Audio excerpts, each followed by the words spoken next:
Hello mga ka-person! Another day, another vlog!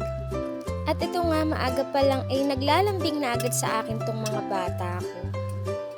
Pero aminin man sa hindi, gustong-gusto ko rin yan kapag naglalambing sila sa akin.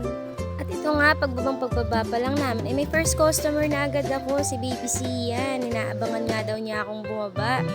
Tinatanong pa nga ako ng ate ko niya kung meron din bang sa kanya. Sabi ko, isa lang in-order ng papa niya. Baka yung lola niya nagbili. Like sheep in a flock.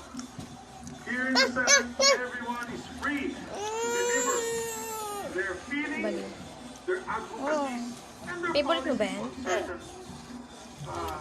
Ay, kigaya ka lang ng favorite eh. Favorite mo kasi. Birthday mo pala? Ano gusto mo? Libre kita, libre kita. Ay, dyan te. Di pwedeng kahit ano, wala nakalagay dyan eh.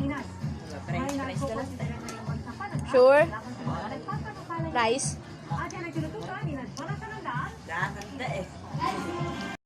At heto nga ang aking inaanak na si Colleen, nagselos pa. Bakit daw si Kuya Shaolin niya lang ang mayroon? Eh, birthday nga ni kuya mo, bebe ko.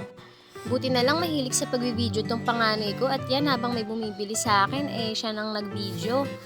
At nung wala namang bumibili sa amin, ayan, tamang harutan, tamang cellphone lang kami dito sa bahay. Kaya bye muna mga ka-person!